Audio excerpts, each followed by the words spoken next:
आज हम बात करने जा रहे हैं महान संत शिरोमणि संत श्री रविदास जी की, जिन्हें हम रैदास भी कहते हैं। तो चलिए उन्हीं की स्टोरी के बारे में समझते हैं कि उनकी कहानी क्या है। तो देखिए क्या होता है कि जो संत रविदास जी थे, उनकी जो माता थी उनका नाम था कर्मा देवी और उनके पिताजी का नाम था संतोख दास। और ये जो संत हैं, रविदास जी हैं, ये चमड़े का काम करते थे, मतलब जूते बनाने का काम करते थे। तो एक बार का वाक़या है कि कुछ लोग गाँव के ही उधर से जा रहे होते हैं गंगा स्नान करने के लिए, और उनसे भी आग्रह करते हैं कि आप भी चलो गंगा स्नान करने के लिए। लेकिन क्या था कि उनके पास उस दिन काम ज़्यादा था और उन्होंने कुछ लोगों को वायदा कर रखा था कि मैं आज आपका काम कर दूँगा।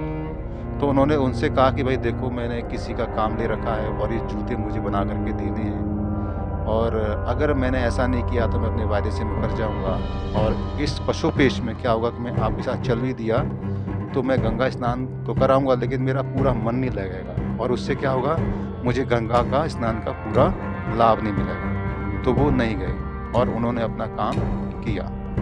तो इससे हमें एक शिक्षा तो यह मिलती है कि आप जो भी काम करें, और ऐसा काम जो कानून के अनुरूप हो, जिसमें सोसाइटी का भला हो और जिसमें किसी को नुकसान ना हो, और आप अपनी मेहनत से, अपने परिश्रम से, और किसी को बिना नुकसान के अगर ऐसा काम करते हो, तो आप उसे पूरा मन लगा कर करिए, जो आपका फ़र्ज़ भी है। तो ऐसा काम करने से आपके मन को भी संतुष्टि मिलेगी और ईश्वर को भी मिलेगी, क्योंकि ईश्वर भी यही चाहता है कि मैंने आपको धरती पर भेजा है, तो आप अपना पूरा कर्तव्य मान करके, आपको जो भी काम मिला है, आपने जो भी अपना काम अपनाया है, उसे मन लगा कर करें, तो वो एक पूजा ही होती है ना?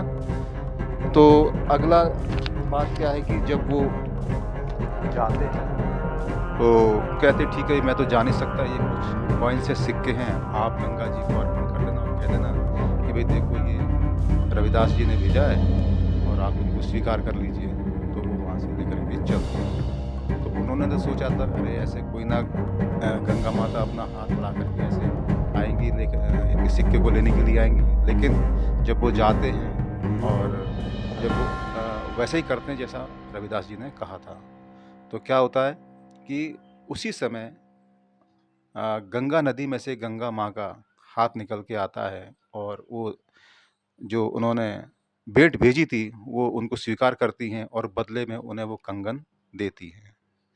अब बात की कहानी ये है कि वो जो ब्राह्मण थे, जो लोग थे जो कि गंगा स्नान करने के लिए आए थे, उनके मन में कुछ लालच आ जाता है, लोभ आ जाता है, और उसको वो राजा को दे देते हैं। लेकिन अब वही वाली बात है कि ना, कि ईश्वरीय घटना थी, भक्ति का यहाँ पर काम था, सच्चे मन से उन्होंने दिया था, और गंगा माँ ने में उन्हें आशीर्वाद भी दिया था। तो वो चीज़ थी यूनिक। तो क्या किया था कि जो कंगन भेंट किया था वो राजा को दिया, उसके बदले में कुछ उन्हें इनाम मिल गया। लेकिन जो रानी थी, उनको वैसा ही दूसरा कंगन भी चाहिए था। अब वो तो कहीं पर मिल नहीं सकता था, क्योंकि वो अद्वितीय था, यूनिक था।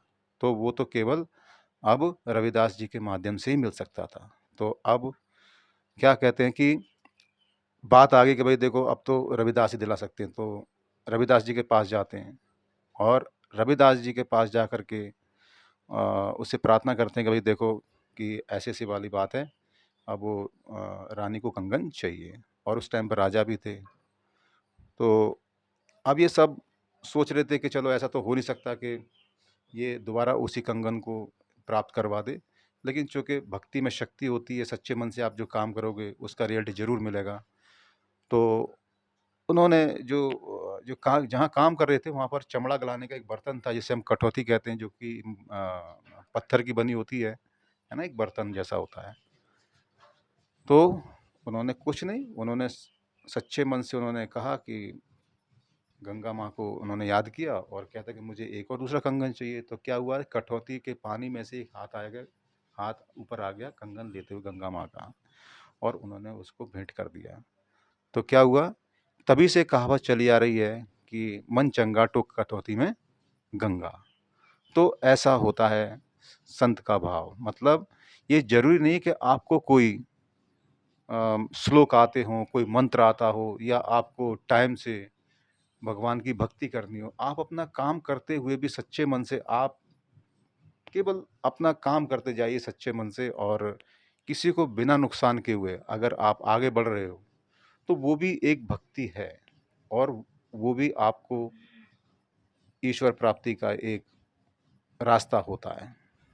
कोई फ़र्क नहीं पड़ता कि आप किस भाषा में भगवान का नाम लेते हो या किस भाषा में उनको पुकारते हो।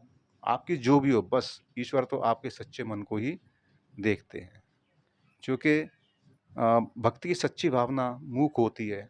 अगर वो कुछ भी ना बोले लेकिन सच्चे मन से खाली उनको याद भी कर लें तो वो भी एक भक्ति होती है।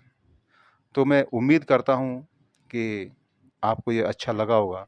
फिर मिलेंगे एक नई वीडियो में, एक नए अ, प्रेरणा स्रोत कहानी के साथ। तब तक के लिए गुड बाय और वीडियो देखने के लिए थैंक यू।